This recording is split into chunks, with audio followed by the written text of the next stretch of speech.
Cool, I will take the clicker from here. Thanks for having me in Austin. I'm really excited. It's my first time. I sent this email to Susan yesterday and said, I'm not sure I like tacos because I had 2 bad experiences before, but I'm sure they are very good, and I'm gonna try some of them in Austin. I'm gonna get the addresses after the presentation, I hope. So yeah, thanks for having me. I'm really excited. It's a topic that is interesting, and a lot of people could go through this. I'm gonna ask the question first. I know we asked these questions, but it's very different to see the answers from here. So I'm gonna ask them again. Who comes from a company with less than 500 people? This will be very useful for you. Who comes from a company with a subscription model or product-led growth model? This will be very, very useful for you. Who comes from a company that is more than 500 people? This will be also very useful for you. Because actually, I came from Expedia before this company where I work now, and we did almost the same exercises 3 years ago. And realize when you hear from Shannon yesterday from Verbo that a lot of companies go through this product market fit analysis and try to make the right decisions. And it's not about only the early companies, it's about everyone. We got much more data now. We got product marketing teams in the company that help us understand this ideal customer profile and the sweet spot. But how can we do it is the question. And I'm gonna hope to share with you 4 technical frameworks today that hopefully I will deliver well, so you will take pictures of them and then add me on LinkedIn to get more information. But before I start, I wanna just actually give an important information here. I know Mary got a baby recently. I wanted to say that a lot of people who have added me on LinkedIn, send me a message with like, congratulations. And I'm always like, what's happening? And I just realized that everyone actually connecting with me on LinkedIn thinks that this is my son. And I wish I have a baby. I was on Tinder not a long time ago. So just so you know, that's the first thing. The second thing I wanted to tell you about me, I knew that I should pose a bit more afterwards. So the second thing I wanted to tell you about is I suck at drawings. And I wanted to explain this presentation with one simple drawing at the beginning of the presentation. So I started putting this box, which is like the product. And you are like a startup business with a lot of growth and success, but you're starting to also try a lot of initiative at the same time to see what is the product market fit, where I'm the most strong right now. And you put people in your teams with different projects to see what's going on. And this chaos starts and it ensues. So you become like a company with a very successful situation, but you are also putting a lot of efforts on many projects without a focus. And product marketers are supposed to be bringing the focus. So how can you help your business with this? Is the idea of this drawing. Then of course, I sit next to the design team. One of them came, he's like, this is off-brand. No, this is, I was like, how this is off-brand? This is just a drawing. He's like, no, let me build it for you. So he built this. I don't know if this is better, but I think so. But basically, it's the same idea with a lot of people in the building trying to do stuff, everyone in the same, in one direction. They didn't align yet because they found the product market fit, but they didn't realize yet that they need to go into understanding this ideal customer profile and the sweet spot. So how do we do this? How can we do this? We can run some interviews. Yes, cool. I spoke to 5 salespeople in my team, and they told me that ideal customer profile is this one. This is not enough. Okay, I'm gonna go to win-loss analysis and understand how did we close deals, etc. This is, again, based on the salespeople feedback, and it can be very subjective. So this is not enough. You can go and capture all the customer feedback, but who tells you actually that your customer today is your customer of tomorrow? Or who is telling you that the customer who was requesting a lot of features is the best customer for you? This is not enough. You can also look at firmographics and say, okay, I have a lot of big businesses coming through the funnel, or a lot of small businesses coming through the funnel, or this construction companies or manufacturing companies. This is actually not even enough. And I know I'm starting to be very controversial here because I'm saying a lot of like very important methods that we have to align with and use actually in our work. But what I'm saying actually here is that these things are extremely important, but there's much more we can do. The biggest challenge as a product marketer is to move from this tactical and support function to really this strategic lighthouse. I was speaking yesterday with Jenny, who spoke about the subscription model yesterday from Diamanti, and she gave this analogy that I really like. I prefer it to the lighthouse, which is steer the boat and power the boat. We are always supposed to power the boat, but I think we have a big role also at steering it and showing the direction where the business is coming. And when Tacy spoke about these profiles, I would say that the most important thing for a product marketer is to become the marketing expert, the product expert, but also the strategy expert. And this frameworks that I'm going to share with you hopefully will help you with this last slide. So, where I am. Oh, this slide is extremely important because I was very proud of my boss. I report to the CPO of the business, and I asked him for coming to the meetup in Sydney 2 weeks ago. And he used 3 slides, and this was his first slide. He was like, this is what product marketing does. It helps your team and company ship the right product to your customers. What is the most important word in this sentence? What did I hear? Customer is extremely important, but if you want to actually help them be satisfied, you want to ship the right product. And this is where the product marketing role is, shipping the right product.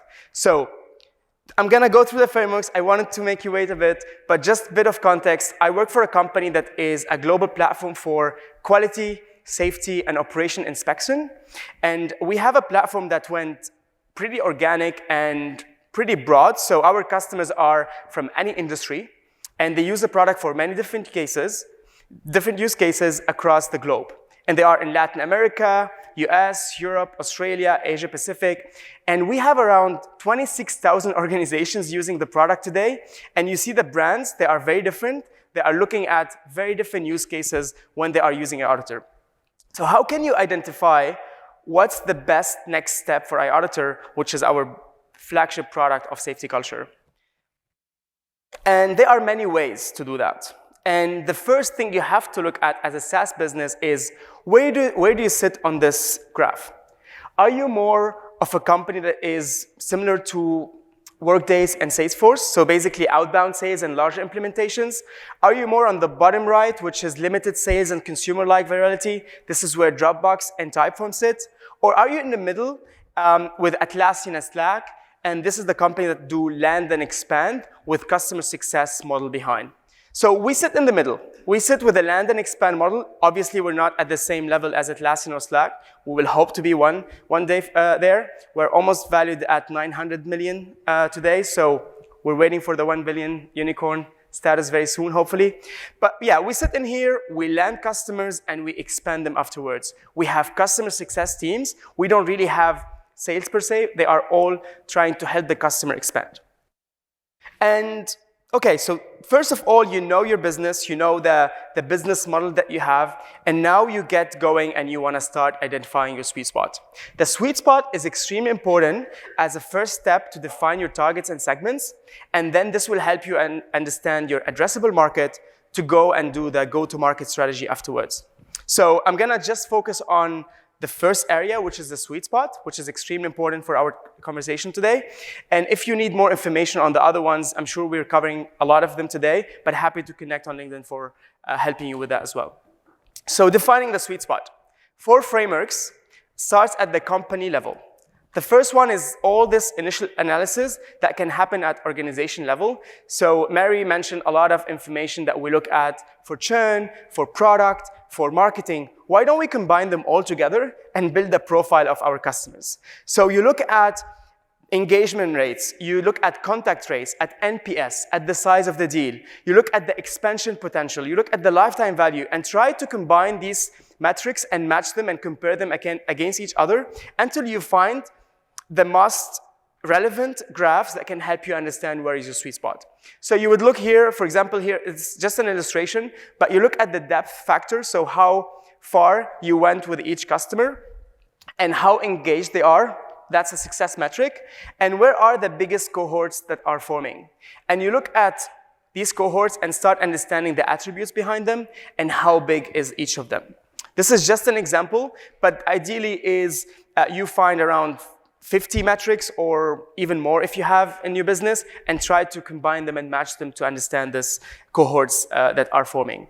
So once you understood how your customers sit against these factors, you will take the sweet spot part and then try to see what are the main attributes that make actually this relationship very positive from both sides. So the sweet spot is where you're maximizing value. It's a two-way value with your customer and for you. You're getting enough of them, and they are getting enough of you. And you exceed a bit of their expectation. So you remove all the non-spot organizations. You're analyzing only the sweet spot people. And now you understand what are the attributes at company level that are making this customer better than others in terms of like profitability and engagement.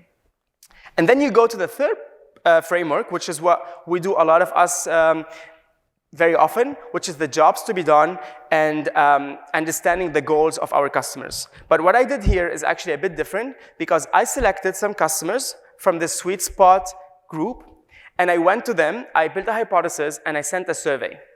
I sent a survey externally to all these customers, and I received around 1,000 replies, and I tried to match their answers with the goals and the job to be done that we identified in the business, and tried to map what is overserved and underserved, and what are the main goals of our users.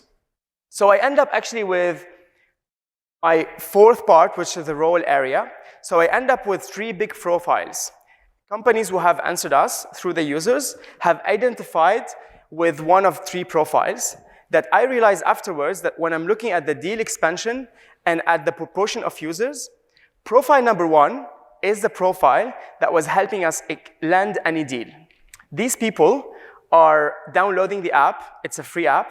So they download the app, they start with it, they bring 2-3 users, and then they have no more expansion power.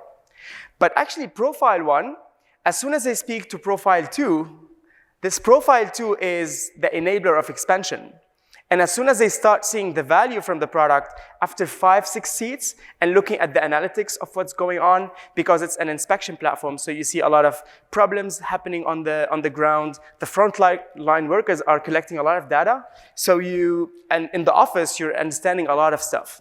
So profile 2 came in, and it wasn't actually a seniority level. It was really a different department. When profile 2 came in, this is where the expansion started to happen. And we realized that we need profile 2 to have expansion, and we need profile 1 to have acquisition happen. So with these 4 frameworks, we were able to speak to everyone in the business. We went to the marketing team, and we have rebranded the business. We went live in November with a new value proposition targeting these 3 profiles in different channels and speaking their language depending on where they land, whether they are on the website, on the app, on any other channel, on LinkedIn. Who cares about us where now gets the message that is the most relevant for them. We went to product, and we aligned with them on the strategy around the sweet spot. We said, this is how many customers are in our sweet spot today. How can we satisfy them to the most? But also, how can we build long-term a product that will satisfy them when they move to the next level? And we went to the go-to-market team, so this is the customer success team, and asked, how can we make more people go to the sweet spot? So the strategy of the whole business now is aligned with the sweet spot. And again, my drawings, but basically we end up with a better focus and alignment around one big initiative. And I'm not saying that you cannot have other initiatives. That's why I left this like other line. But basically, almost all the company is aligned with with one big focus and one sweet spot. And yeah, that's it. I wanted to share with you this frameworks. Hopefully that was useful. And that was, of course, the drawing of my designer when he understood the concept and he wanted to show me what he can draw with the same idea of the sweet spot. Thank you.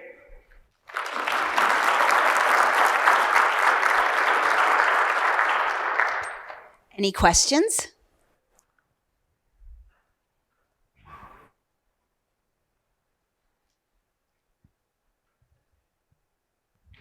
Really appreciate your presentation. I'll start with that. And then my question is, the analytics that you had on the board, customer analytics, what platform are you using to get those? Yeah, so we have a lot of product metrics and everything sits in Looker. We use Looker for anything around product metrics. We also use, so I use in my team Typeform, and I capture a lot of data behind a lot of things happening on the website and through the surveys, through this platform Typeform. And I combine all of this with the metrics that are coming from financials. So I would say that the biggest platform we use is Looker to do everything, yeah. Any other questions? Well, I have a question.